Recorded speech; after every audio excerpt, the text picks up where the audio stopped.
नमस्कार, मैं श्वेता आपका बी न्यूज में स्वागत करती हूं। तो आइए रुक करते हैं आज की प्रमुख खबर की ओर। परिषद की बैठक में जलावर्धन योजना पर सत्ता और विपक्ष ने जताई नाराजगी। ठेकेदार का ठेका निरस्त करे। स्वास्थ्य विभाग की नोडल प्रभारी के पास नहीं नगर के रेस्टोरेंट की जानकारी।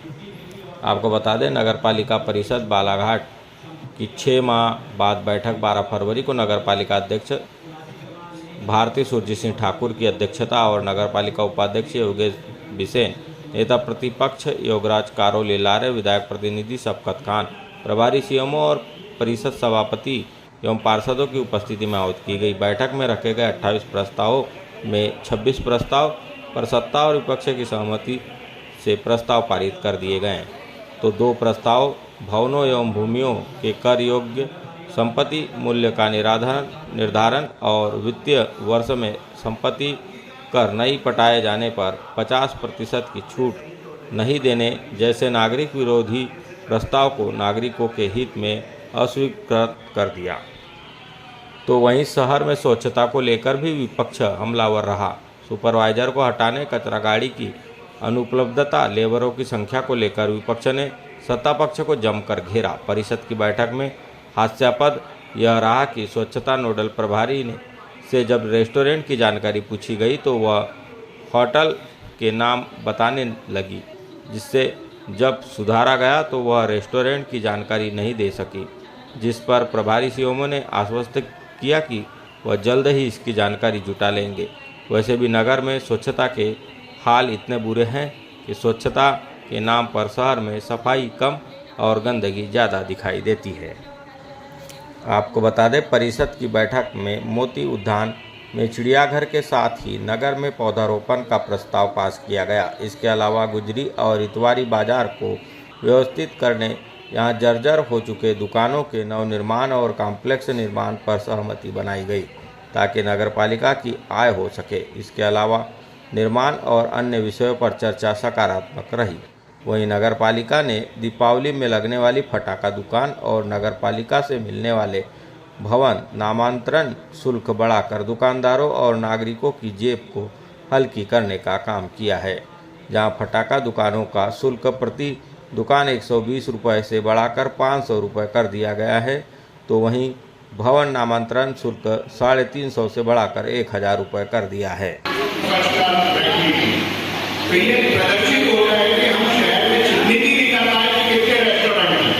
जैसा अभी भाभी ने कहा कि मेरे माल में अनाज का अनाज लाके डालते हैं, तो ये किसकी विफलता है? तो हमको रेस्टोरेंट से वसूली क्या आएगी और हम उसको क्या सुविधा देंगे? तो वो तो यहाँ नहीं तो वहां जाके फेंकेगा। ये हमारी कमजोरी है, रेस्टोरेंट मालिक की कमजोरी नहीं है, ये नगर पालिका की कमजोरी है। अब अपने को एक नोटिस सुपरवाइजरों की हमें कंप्लेंट आती है तो उनको बकायदा नोटिस जारी किए जा रहे हो, वहाँ पे चालानी कार्रवाई भी की जा रही है।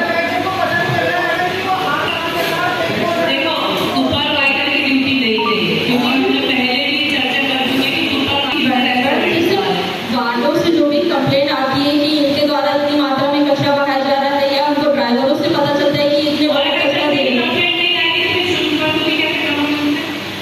बिना सुपरवाइजरों की कंप्लेंट या ड्राइवरों की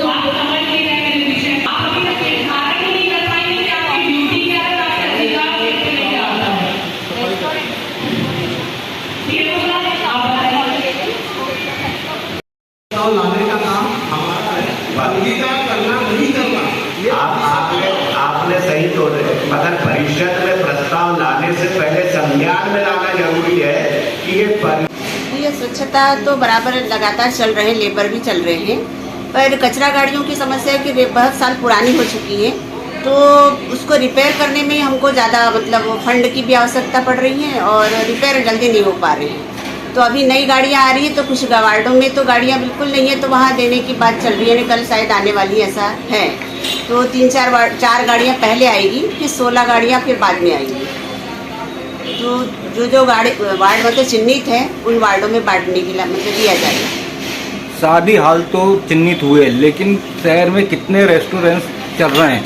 यहाँ पर आप भी जाते हैं, यहाँ के सभापति भी जाते हैं, यहाँ के पार्षद भी जाते हैं, वो इसके बड़ी, और यहाँ के जो अधिकारी हैं ये भी रेस्टोरेंट में बैठ के खाना खाते हैं और इनको इतनी बड़ी जानकारी आज तक के नहीं है कि शहर के अंदर कितने रेस्टोरेंट्स हैं। ये सबसे बड़ी समस्या नगर पालिका की आ रही है। तो आप क्या करेंगे, आप कितने रेस्टोरेंट्स हैं और किस तरह का नोटिस दिया जाएगा?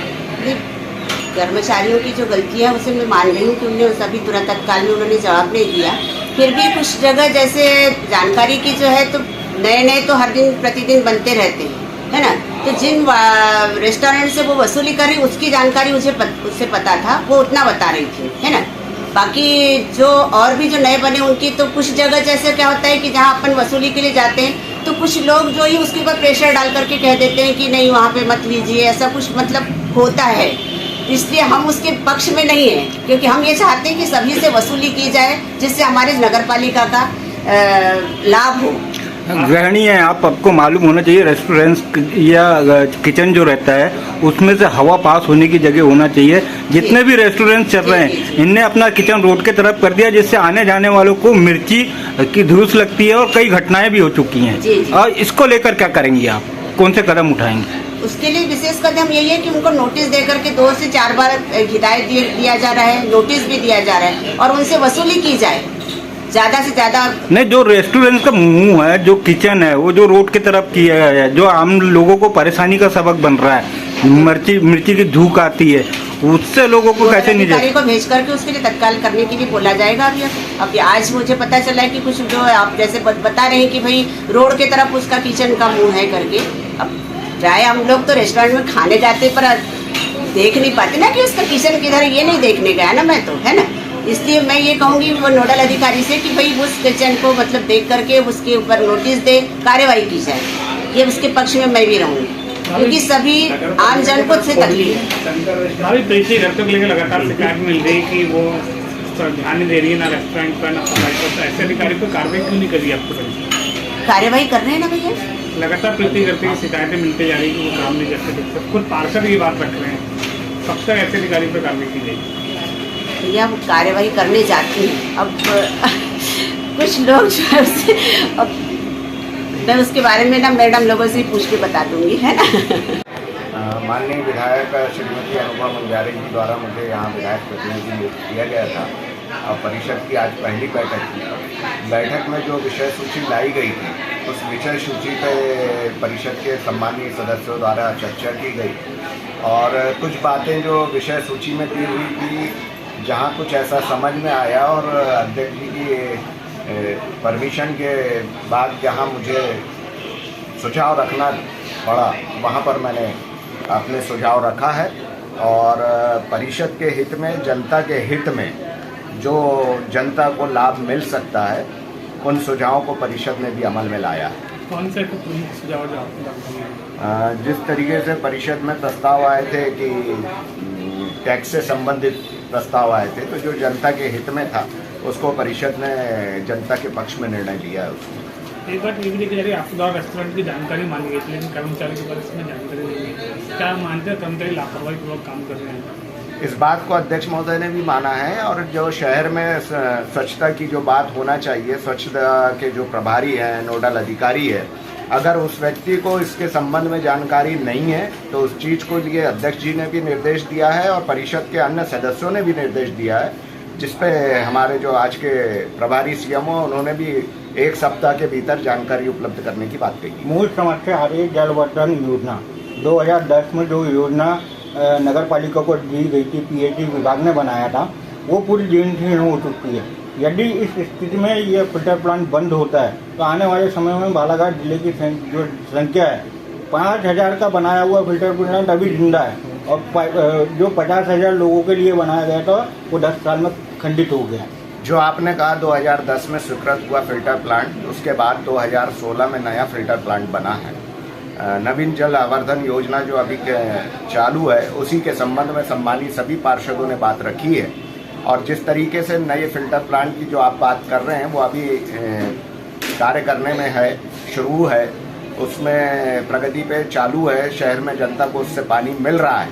पुराना जो फिल्टर प्लांट है, अगर वो पुराना फिल्टर प्लांट अभी चल रहा है, जब तक चलेगा, नए का प्रपोजल नगर पालिका ने भेजी है और नए फिल्टर प्लांट का प्रपोजल अप्रूवल होके आएगा तो आने वाले 25 सालों में जो जनसंख्या का आधार होगा उस आधार पे वो फिल्टर प्लांट की व्यवस्था बनाई जाएगी। क्या नगर पालिका ही इसकी वो रहेगी कि ये पीएचई विभाग को दिया जाएगा? क्योंकि ये जो 2010 में फिल्टर प्लांट बनाया है ये सबसे घटिया फिल्टर प्लांट है। 2000 बात से सहमत हूँ और ये शासन किसको एजेंसी बनाता है ये शासन पे निर्भर होगा।